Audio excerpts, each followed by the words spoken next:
in the blink of an eye. Hard agree there, Ben. We are going to be jumping into game number 1 here on Inside and Out. And this player up at the top right-hand side of the map has been turning Protoss players inside and out.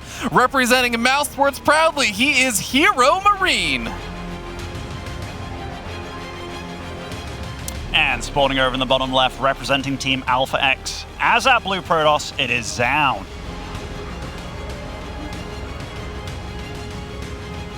He almost looks timid over there, you know, and I'm not surprised when you're going up against the man, the myth, the legend, Big Gabe, on the other hand. But Zoun has been known to throw out a few tricks in his PvTs, which is one thing that does make him scary. Things like the proxy gateway kind of stuff, but the new kind of meta from TVP, at least when I say new meta, it's been kind of evolving over the last 6 months. It's a lot of this double gas scenario, and a little bit of a freeze there, but hopefully the players didn't notice too much. But yeah, this double gas style really threw a spanner in the works when it comes to Zoun's openings, because these openings are kind of made to be pretty bulletproof against all those kind of shenanigans. So already we're seeing HeRoMaRinE opt for something like this. Will get this probe kill, given that he's got for the second depot there, but Zoun at least knows that the barracks is at home, so no cheeky shenanigans from him. Yeah, I think exactly what you were saying. If you were to ask me about Zoun's PvT maybe 6 months ago, a year ago or something, I would say it actually looks like it is an absolute top-notch PvT. He was a PvT killer. But I think these days, as the meta has evolved, you're absolutely right. It hasn't been quite as amazing as it used to be. It still can be pretty strong. He can still throw out some really good shenanigans here and there, but it is going to be a little bit tougher for him. And like I said, there's that probe going on down, but we'll see if Zoun actually decides to throw out anything a little bit strange here on Inside and Out. Yeah, if there's one thing I have to credit HeRoMaRinE massively for, it's the fact that he can look at this matchup in a very much tree diagram way. I credit Drogo for this a lot, but I like to credit HeRoMaRinE for this too. If something happens in the early game or he sees something, he knows how to respond and how to react afterwards in the follow-up. You can see him start making like a couple of Vikings extra, a couple of Cyclones extra, just based on something, and he knows how to push with it. He knows when to do those random medevac drops, be it 1 or 2. He's got all the math worked out in his head, which I think is really, really smart by him. That is extremely helpful for sure. We're going to start to see these first 2 Reapers poking on forward. We already see this Zoun is ready with the Adept to intercept those and immediately pushes those back. No chance to actually even scout into the main without a chance of losing those Reapers. But HeRoMaRinE wants to keep those alive for a little bit longer as he rejoins with that first Hellion. And we do see Blink getting started on up, a very typical kind of style opening here for Zoun. And we'll see how many gateways he actually goes up to. And HeRoMaRinE is actually going up to 3 barracks here. It was the factory opening, but 2 barracks following up. This could absolutely be something that he's like, you know what? I know that you like to go for Blink Stalkers. And if he does just pump out a lot of units, sets up at the bottom of this ramp, or even into the natural kind of thing, because this is very aggressive by him. Not just 1 Reaper, 2 Reaper, 3 Reaper. It's a very TVT-esque opening. With the factory, obviously, because he's got the Hellions, it's going to be a lot of bio that he's going to be able to throw out at his opponent. This is going to be very scary if Zoun does not catch wind of this. This is something that you absolutely have to respect as a Protoss player, or you can falter quite early on in the game to something like this. But for now, he is just kind of playing that little defensive setup with the early Stalkers. He's going to have Blink that should open up the opportunity for him to get a little bit of map control and start getting some better ideas of what's going on. The thing that makes this very scary for Zoun is the fact that he can't actually move out with a low number of Stalkers. He has to wait until he gets a good little squad, because you might be like, hey, Stalkers do pretty well against like Hellion Reaper, right? You need enough to really take out, otherwise they can kind of bully you back a little bit. But is this 4 Stalker War Prism drop, or no? He's definitely going up to a 3rd gateway here, and most likely will be going for this 3rd base over here, which HeRoMaRinE's done a good job of kind of scanning out. Using the Hellions really well scout-wise as well, which if he can kind of really indicate, oh, I'm not going to be under attack, that's great. Gets to see the Blink Stalkers confirmed here. I don't know if he saw the rover, but there is a Warp Prism on his side of the map very soon. I mean, I think something I even loved more about the Hellion was that it also pulled the Stalkers back, so they weren't moving out with the Warp Prism or anything like that. And that is going to make things a little bit more annoying, a little bit slower for Zoun to actually hit any kind of timing with this, as the Prism is already in position, but the Stalkers are still moving across the map. So HeRoMaRinE buy himself a little bit of time. The Reaper's also going to be able to intercept these Stalkers. Yes, a Reaper goes down, but he knows this exact positioning of them, and he knows that he's bought himself a little bit more time to get those Siege Tanks in position. I actually really like how Zoun's setting this up. Like, he's been safe about it, but look at this. Third Nexus is going up, and he's going up to 5 extra gateways along with charge coming up. Like, I feel that everything he's doing, even having this Warp Prism in position to do a warp in on the other side of the map, I feel that HeRoMaRiNE's going to be in a lot of trouble. And in fact, the whole game itself is going to get very chaotic very soon. Yeah, the big thing here is for HeRoMaRiNE to try and get the damage done before those gateways start to power forward with charge lots. This charge is not quite finished up just yet. And the Reapers are causing a little bit of chaos at the same time that the Prism causes some chaos on the other side of the map. The Prism backs up, and here we go. This is HeRoMaRiNE's big push in, but the shield battery overcharge has already been popped. Zoun is getting so many misses, but that pylon going down was big. The shield battery, 2 gateways, and an Immortal gets denied for the Robo. I love this from Gabe. He's doing exactly what we talked about, where he's getting into that natural, getting right up on it too. That pylon that he took out, the gateways are gone. The Immortal, it can't get out. That pylon sniped as well. Big Gabe bringing the pressure. Zealots from behind, which are getting melted. The blink on top is huge, but they're all... Oh, they absolutely got splattered. Big Gabe bringing it in game 1. GG already. Nicely done. That game turned around in an instant there. As you were saying, the pylon snipe-off was absolutely massive. But even then, at the very end, Zoun attacking in with all of those slow Zealots. I want to say like 4 or 5 seconds before charge was actually finished up there. Gabe sees so much of that game in a matter of, I want to say, 4 to 5 seconds. That was really well done by him, and the build that he went for, it works specifically well against those blink kind of openings, and that makes me think that Gabe, and I don't know what happened in the first series, maybe it was just a replica of this, but it's by the by, the fact that he knows exactly what to do and when to do it, it just shows that he knows his opponents well, he's done his studying, he's done his homework, because these armies, that Stalker army, kind of looks a bit scary, right? Not against 3 tanks, not against how much firepower arrived this quickly. This isn't with +1. This isn't with medevacs. This is pure raw power. And look at those Stalkers, absolutely obliterated. Yeah, and you can see the timing of this window is so narrow. You have to be ready at your opponent's front door. And you could also see those bunkers and everything that HeRoMaRiNE was throwing up inside of his opponent's natural. They were going up, and they were going to be finishing up right around the time the charge would have finished. So there was that window that Zoun wanted to wait for, but it feels like he had to commit in and try and break that a little bit earlier than he really wanted to before he actually had charge. I wonder how often this happens for Zoun, where he's like, oh, I'm going up against this guy, this Terran player, and he's 3-0 against me, and you know, that game, that looked really easy for Gabe. Like, you know, there was no super finesse to it. It was just like, I'm doing this build. I did the Reaper stuff. I did the Hellions. I got the scouting information. I saw when you're taking a third. I saw what's happening in your main. The Warp Prism was denied. Like, it was like, hey, I'm going to move my SCVs over. It's not going to bother me too much. I'm doing my push. I know what you're trying to do and to stop me, to slow me down. It just never happened. All right, here we are in game number 2. Moving on to Data C. We're going to be starting up here at the top right-hand side of the map. Atop of the red Terran player from Mouseport sitting up 1-0. He is HeRoMaRiNE. And he's got a lot of work to do. Spawning the southwest side of Data C, it is Zoun.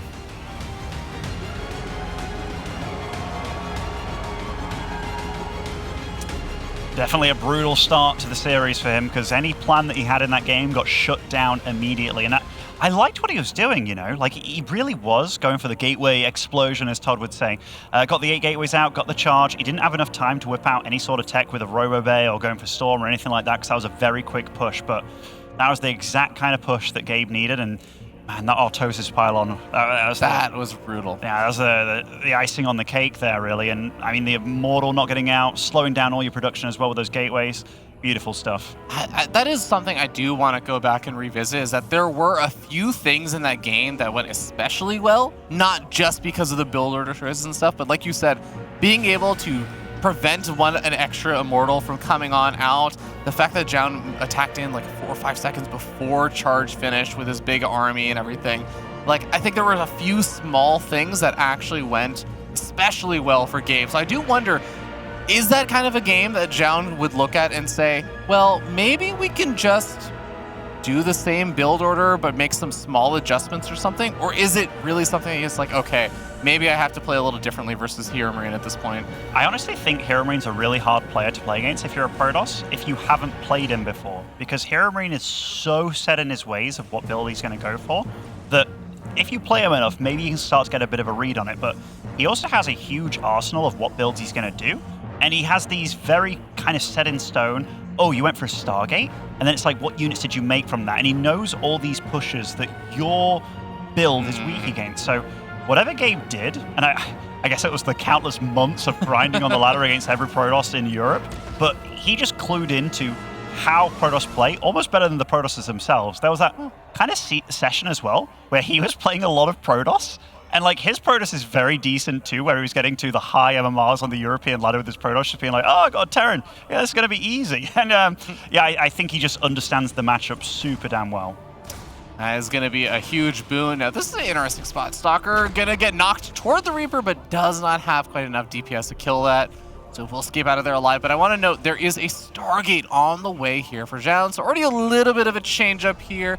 We'll see, this could still very well lead into good old Twilight Council, Blink Stalkers and stuff, but we already see a Phoenix on the way, so it does seem like it's going to be going in a slightly different direction this game. I mean, both of them are. HeRoMaRiNE on his side of things is going for a Widowmine, and ooh, does get the little cheeky knock-up, gets to scout exactly what's being made out of that Stargate. That was nicely done by Big Gabe. Oh, that's such a beautiful scout. That is so revealing of what you're up against. Once you see that first Phoenix, you usually have a good idea. All right, you're going to be seeing a couple of Phoenix. There's a good chance of a Colossus follow-up here. It really, really clears the ideas of what your opponent could be doing.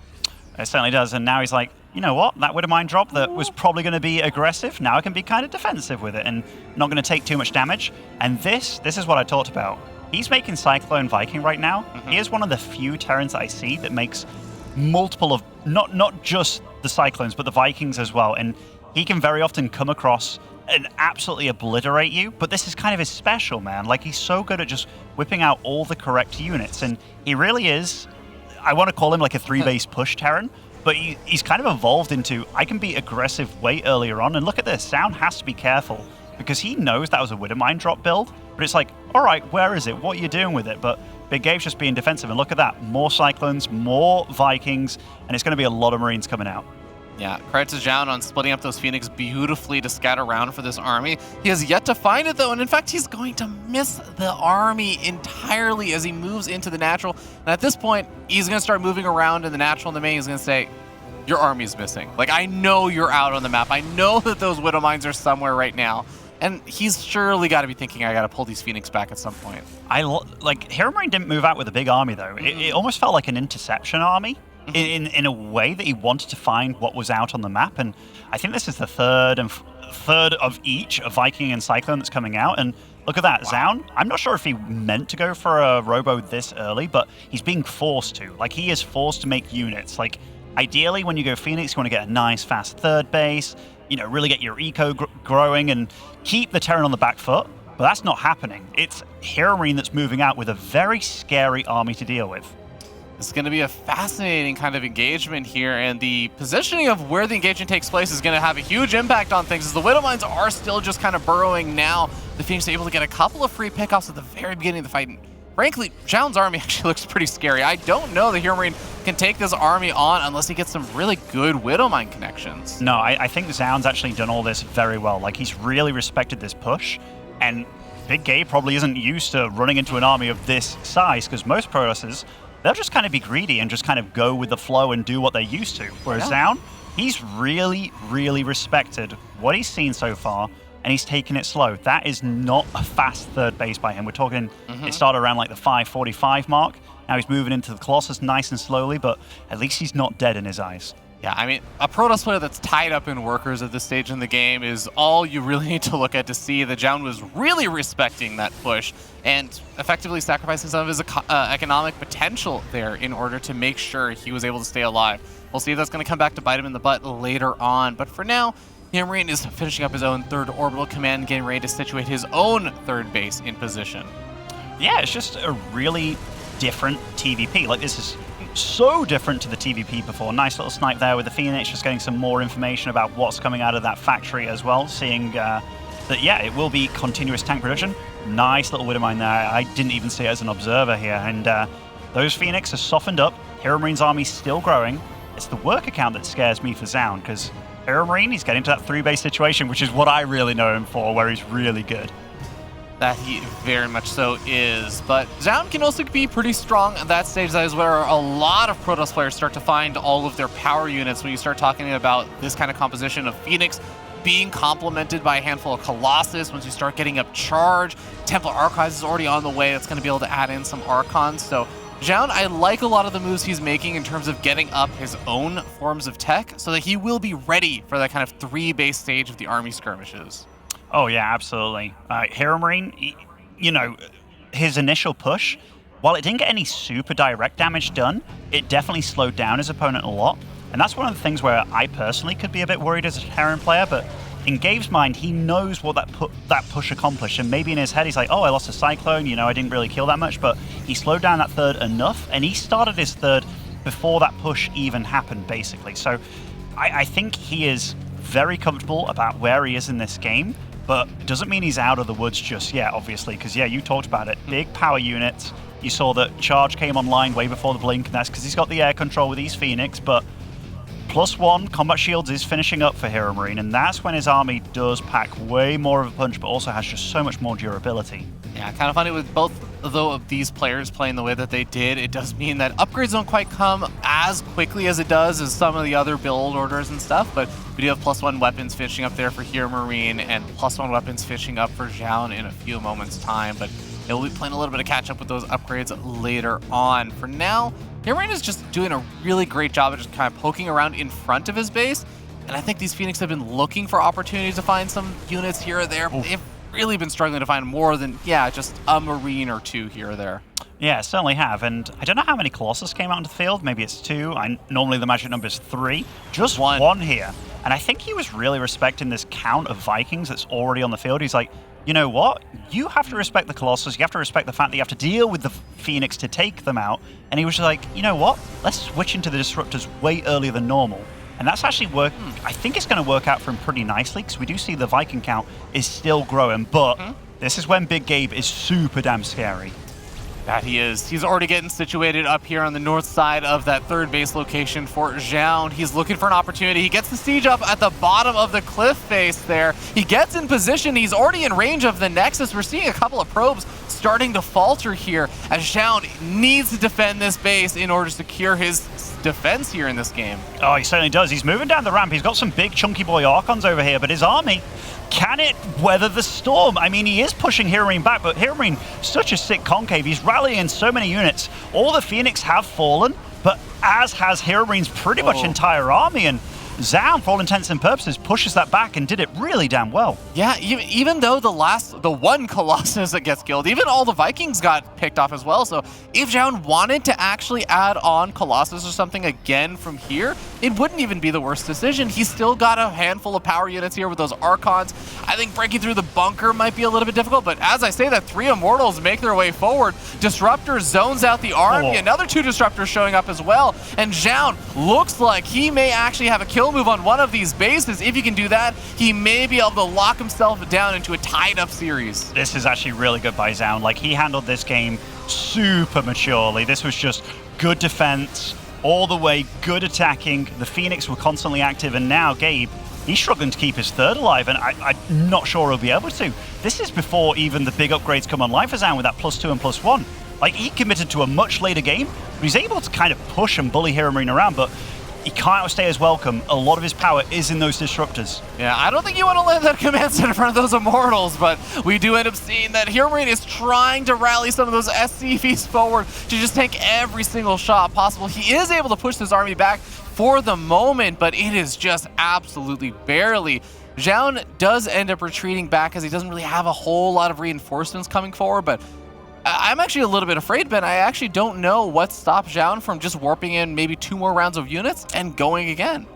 Okay, all things, like, let's reset a little bit. The supplies are still kind of deceptively close, and that is 4 Liberators at a time being made. This army of Zoun, it's good. It's real powerful. But if Gabe can survive for long enough to get, say, 8 Liberators on the field, that isn't the best army against that, but Zoun is catching him at the perfect time here. That Liberator count is going to be smothered before it even gets going, and Zoun, oh, he's taking a wonderful fight here. Yeah, the Zealots are the ones tanking against all of the damage to the bio, so yes, it looks like a lot of Protoss units went down over there, but it's mostly just the Zealots, and the Zealot reinforcements comes in the main base of HeRoMaRinE, putting him into an ultimatum position. He has to win against the main army fight, but how do you win in a fight against this many disruptors? You cannot force the fight. This has just been really good play out of Zoun. It is all the kind of Protoss foolery that you don't want to go up against. The disruptor shots have been big. Gabe might be able to clean up this army, but that isn't the tail. He might lose the battle, but Zoun has definitely won the war here. GG. Things tied up here. I mean, honestly, a cool series so far. 2 very different games, and you got to see what happens when Zoun gets going. And the first game, I felt that HeRoMaRinE absolutely had a sick build, and it was the perfect build against Zoun. The second game, though, it was a little bit cheeky from him, but I love the fact that he wasn't greedy about taking his third, and his transitions, they were all solid. Yeah, extreme levels of respect for the kind of pressure that HeRoMaRinE can put on, and Zoun took some of the economic hits there and not necessarily probing up as early or as much as possible and not going for as fast of a third, but this fight over here that we see in the replay, this was big, because it looked like HeRoMaRinE was taking some pretty decent trades, but you see like the Archons doing massive splash damage to these bio units, the Disruptor also getting some pretty decent hits. All of these Vikings end up getting picked off as they overcommit over there for that one Colossus. So you see just the counter swing that Zoun was able to make happen off the back of that victory. Yeah, like obviously HeRoMaRinE put all his eggs in that basket of doing that push over on the far left side, and I think he just didn't anticipate Zoun having that much. Maybe his army being on the left side away from the tanks as well, so he couldn't snipe the Phoenix. It was good, like, what's it called? Just good seeing the opportunity and just pouncing on it by Zoun, because you can't get away with that every time.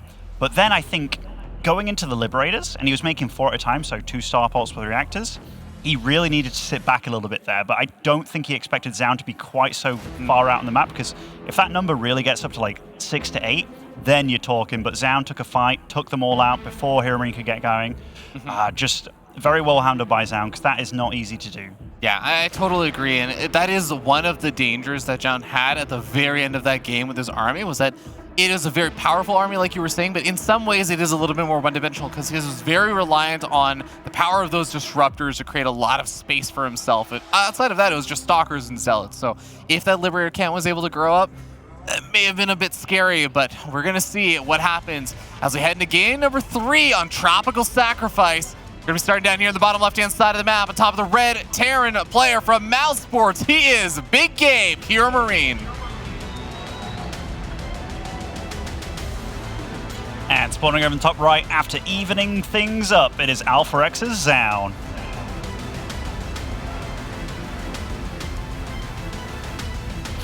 That was cool play from him, man. Like, I love it when players aren't stubborn and they truly adapt, because some players will bring to you a style and they live and die by it, right? Like, it's very reminiscent of Beyond in the series before, where I could have told you exactly what Beyond was going to do before that series, where it's not going to be Ravens. I think I even brought up on the desk beforehand, where it's like, he is the most stubborn man on the planet kind of thing with his playstyle. But yeah, that was very nicely done by Zoun. Like, it required a lot of putting yourself off track because your opponent's trying to do that. But it's like, okay, you're prepared and you're going to meet them to the challenge, which, yeah, I liked a lot of that from him. Even the like single Colossus, then going into the Disruptors. Yeah. That was very old school style, where it's like, you know, you make a Colossus to force the Vikings, but the Vikings, you know, they're way too many, and it's like, oh, where is this fleet of Colossus? And they're just not there. Yeah, that's some Wings of Liberty level thinking with Disruptors replacing High Templar in that example, but really, really cool. And I totally agree. It's been great to see Zoun kind of showcase that this is not just going to be the same kind of series that they played before where it was a 2-0. I do want to actually note we have had a lot of other games going on during this, and Group Stage 3, as we do see this, you know, game in front of us is going to get underway. We'll start to see some of the deviations in a few moments' time. I do actually want to know, we got some pretty interesting results. Trigger ended up actually beating Hearthstone 2-1. Wow. And then advancing out of his group in second place alongside Hero. I think there was a couple other pretty interesting ones. I think Estrella and Scarlet ended up finishing off their series. Scarlet ended up winning that series 2-1. You can see I'm clearly just biasing myself toward all the NA games. I know. I mean, you're totally right. Like, Trigger Yeah. today, like, what's he done? He beat Sue, he beat Lambo, he beat Harston. Those are 3 very good players that, honestly, on any other day, I'd have been like, yeah, I'd probably favored all of them against Trigger, but he's done damn well for himself. Looking at the other group stages as well, Cure did actually get the revenge on Bunny, killing him 2-0, so he finishes second in that group.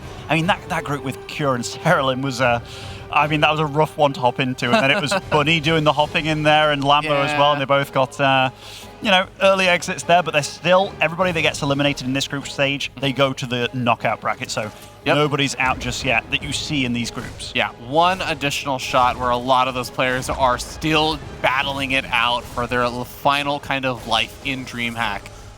But with all that being said and done, these 2 players are also still battling it out to see whether or not one of them can advance out in that second place spot, make it straight to the playoffs, or if they're going to have to go play extra matches in that brutal knockout bracket. We see it is a Phoenix opening yet again here from Zoun. You know what?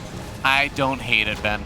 No, I don't hate it either. He showcased that he plays it really well. Very unfortunate to lose one of the Reapers. You saw the little grimace there on HeRoMaRiNE's face. You might be like, oh, this is not that big a deal, right? They're not great in your army. They're not, but they're great for scouting and great for just kind of causing your opponent to slow down a little bit and constantly have units in their base to prepare for where they can come in. And losing one, well, that means your scouting is going to be significantly hindered later on. Yeah, a lot harder to sneak in with just a single Reaper. The second Adept actually also moving down to the low ground right as that Reaper was thinking about moving up in a kind of sneaky pathway, but ends up having to back off. So that just means that later and later the Stargate is going to be finally found out eventually by HeRoMaRiNE, but it's going to be a lot harder to do anything sort of reactive to it. So unit count-wise, if we're going to look at the unit counter, so we have 2 Widowmines were made, and he switched right into siege tanks here with the Viking production. I dare say he might be wanting to utilize that, and he did get a scout. He gets confirmation that it is Phoenix for sure. So I wonder what he's going to make next. More tanks, and he's going to go for the Vikings, lots of Marines. Maybe he's just going to use like the anti-air force with the Marine Viking and use the tanks for really dealing the damage. Even bringing the Widowmines back home here, like this is very clearly thought out by HeRoMaRiNE that he's not just going to run in blindly. He wants to line something up. This could be brutal. Oh, the double Widowmine lock-on. Okay, only one goes off over there. That is enough to soften up the Phoenix. The second one does get the kill, and he gets out of there alive with both of the Widowmines. Are you kidding me? No, that was really well done. And the whole thing's very well done. Like, you saw how well he utilized that scout there for vision and just knowing what his opponent's doing. It's like, hey, I got a Phoenix kill out of that. Now he's going back into the Cyclone, so he's done this in a very, very special way, but it's obvious that he hasn't committed anything to tech. He wants to deal damage to Zoun.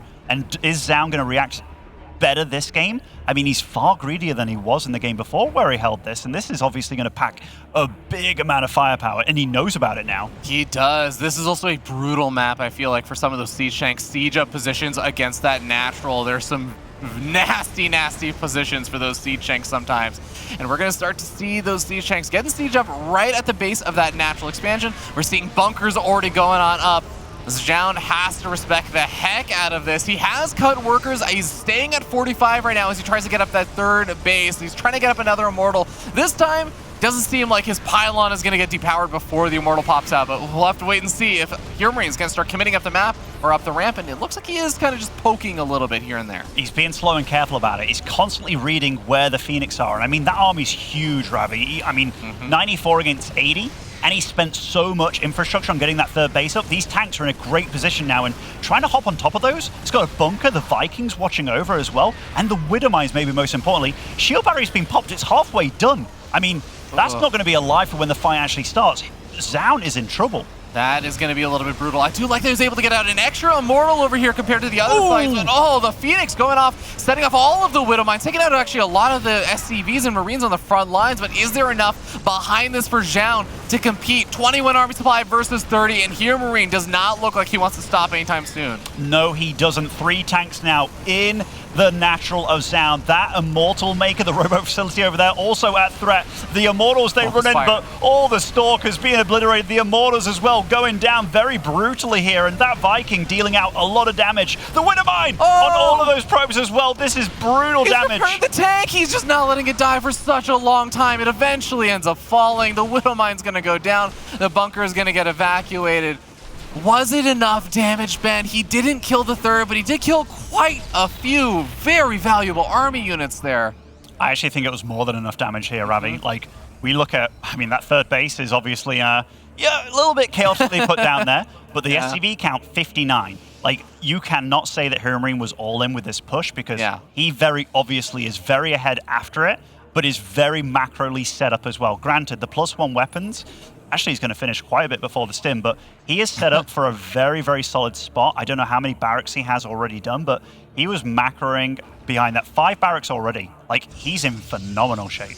This is a brutal position as a Protoss player when you feel like you take that kind of economic damage early on and you've gone for a Phoenix-style play. He lost all the Phoenix and he's actually going for more Phoenix again. Like, that's a huge reset. Seeing that just, I think HeRoMaRinE, after he sees that, he's gonna smell blood in the water because that Phoenix count, you need at least 5 to really get it going, but he literally got them all wiped out, and HeRoMaRinE, all right, he's moving back a little bit. I'm a little bit surprised by that, but maybe he's thinking, all right, I've got a bit of time before combat shields is finished here. My army's obviously very solid.